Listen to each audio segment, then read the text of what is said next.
Hello foliage family, my name is Romani, the mother of many leafy boys, and today I want to take you through some new plants that I've got in my collection. I recently got these at the Tropic Plant Spectacular.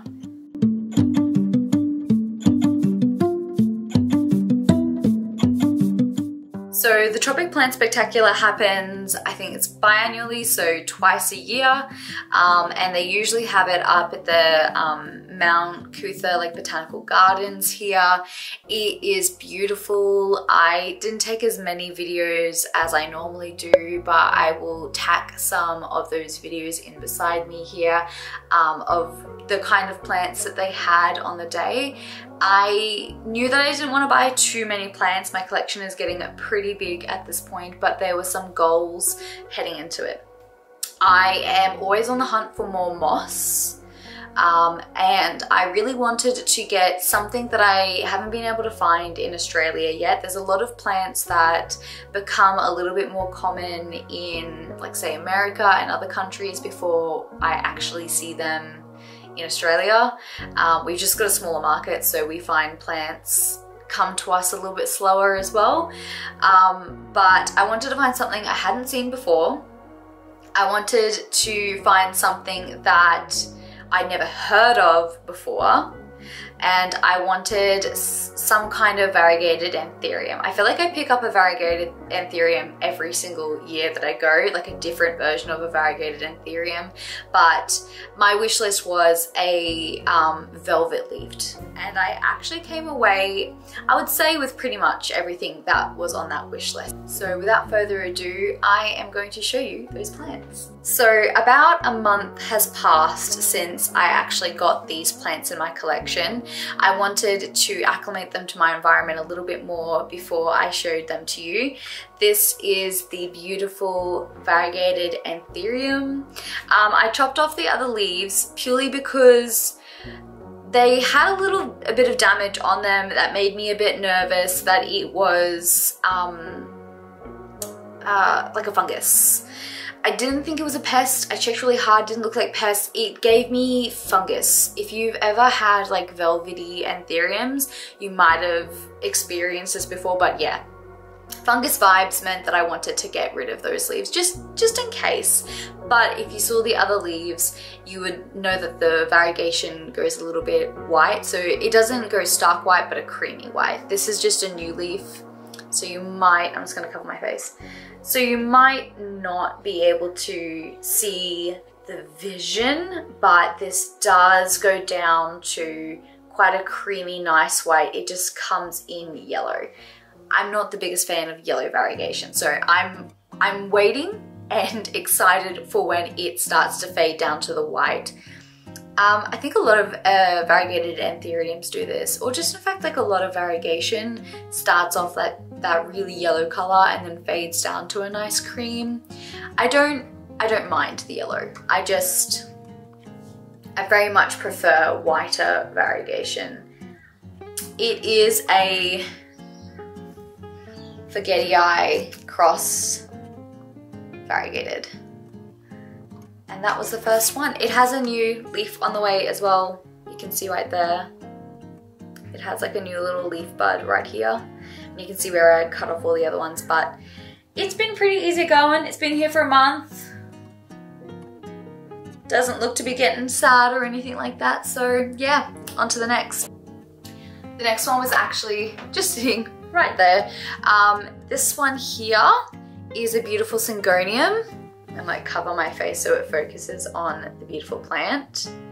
I had never seen this kind of plant before, so this ticked my list of, I don't even know who you are, but I want you. So it is a Syngonium Angustarchus?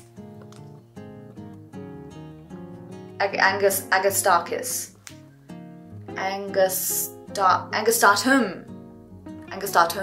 I don't actually know, but it's really pretty. I know some people have a lot to say about Syngoniums and don't quite like Syngoniums. I have quite a few Syngoniums in my collection. I don't see the hatred. I know a lot of people say that they're pest magnets, but honestly, what plants aren't? I think most of my collection have had pests before. I don't think Syngoniums have had more pests than any other plants in my collection. I think it's all about the specific plant. So I would say that, you know, Jacquelines are more prone to spider mites, but there is definitely a lot of alocasias in my collection that have never had spider mites on them at all. So, you know, I don't think you can blame all Syngoniums for that one Syngonium that you have a problem with. I think it's really cute. Apparently as it gets bigger, it gets even more loby. I really love how even in its immature form right now, it has so many lobes, whether with other Syngoniums, it doesn't get loby until it gets quite big. So yeah, super cute. Never seen it before. If you have it in your collection, let me know how you care for it and how it grows. But I think it's super cute. So the next one's been on my wish list for a really long time. I've never ever seen it in any stores in Australia. I haven't even seen it online, and I'm also really nervous about getting it from overseas, specifically because I know that this variety does not travel well. But isn't that amazing? Isn't it adorable? I am absolutely in love. So if you can't already tell, it is a Piper Sylvaticum. Sylvaticum. I can't actually say it properly. But that's the name. You can see the prices when I hold them up to you as well. Now, yes, that's very expensive for a very small plant, but I am at the point where the plants that I'm buying are all like harder to come by, and you know, like I'm a collector. I collect things. You spend money on the things that you really enjoy in your life, and that's okay. I don't think there's any judgment in it. Not to say that you need to spend money if you want to enjoy your hobby, but I do. So I think it's really cute. I think it's great for the price that I got it at, purely because I have literally never seen this being sold. So all things considered, they probably could have upped the price on how much this cost and people would have paid. This was the last one there. I wasn't, you know, waiting at the door this time, so I came in a little bit later and I actually missed most of them. Apparently there were like ones that were a little bit more bushy than this one here, but I still think it's really beautiful. I've heard it can be quite difficult, it can be a bit problematic. Specifically like drying out, curling up, crisping over. So far, I haven't had any problems. I think it is due for its next watering, but yeah, if you have any tips on this one, please let me know. I'm nervous and I do not want to kill it because I do not think I can replace it. And I even lucked out on my last wish list and there was actually moss. I've never seen them sell moss before, so I was really excited when I came across this. But it is live sphagnum moss, which I'm so excited for. I got two. This one I've already potted up into like a little jar. This one's still in the container it came in. And like one of them's gone a little bit brown. This one doesn't actually have like a dome. I've just got another plastic container sort of sitting on top of it until I make something with it.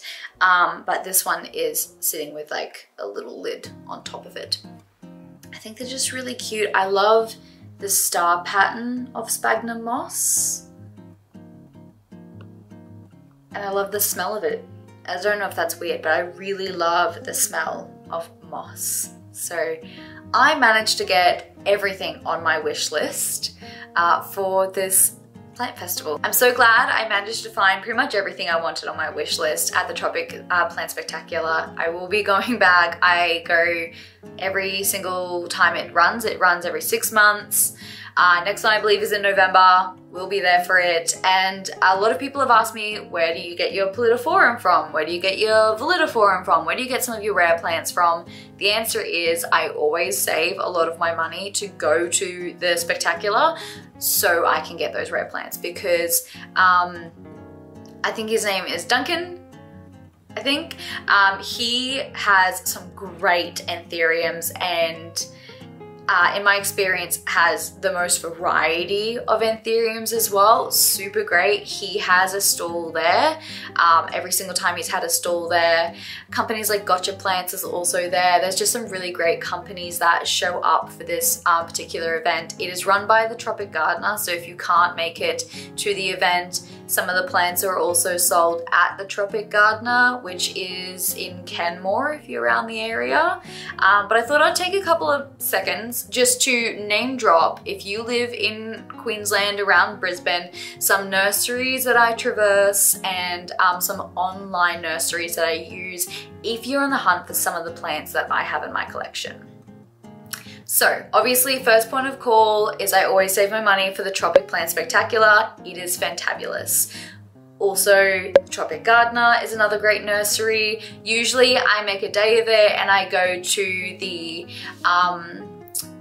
Tropic Gardener, and then I will go to the Plant Bunker. The Plant Bunker doesn't have that many rare plants. In fact, I think I've only ever bought 1 or 2 plants from the Plant Bunker, but they've got cute things. So if you like planty things like little knickknacks, little mushrooms, pots, just things that fill your house with like good vibes, I go to the Plant Bunker for that. And then my last stop is to go over to Templex Nursery and have a little look. Templex Nursery is also really great for more than just houseplants. Of course, they've got great houseplants and sometimes some really good rare plants, but they also just have like weird and unusual, hard to find plants. So they are a great stop on your map if you're gonna go to multiple nurseries in the area. As for online stores, to make it like a little bit more accessible, I also like to use websites like Flora Magnifica. They have quite expensive but really hard to find plants. Melty is another great website for getting some interesting plants. I like to use That Leaf Gallery as well, Rooted Plants, and West Plants. Oh, and also, how could I forget AJ from Growing Grounds. Growing Grounds is another really great website to get your plants from as well.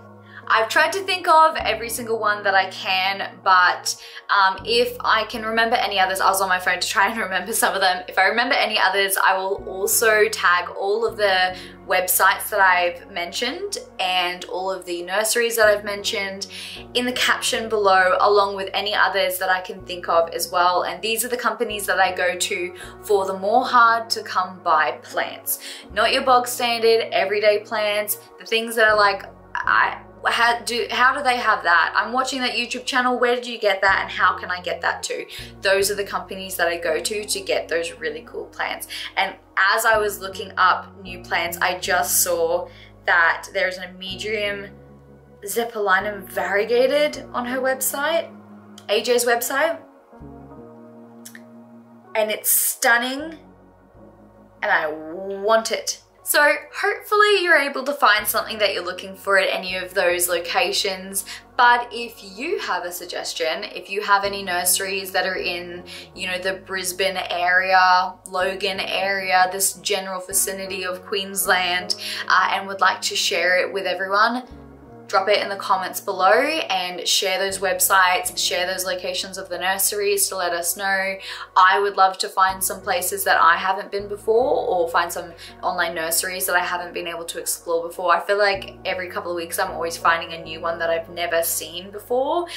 So yeah, absolutely drop in the comments if you're the person that owns a nursery or it's your website. Feel free to promote it below. I would love to see it because I'm always on the hunt for a good new plant. Shouldn't be, but I am. But without further ado, make sure you do the likey and subscribey YouTubey things, and I will see you in the next video. Bye.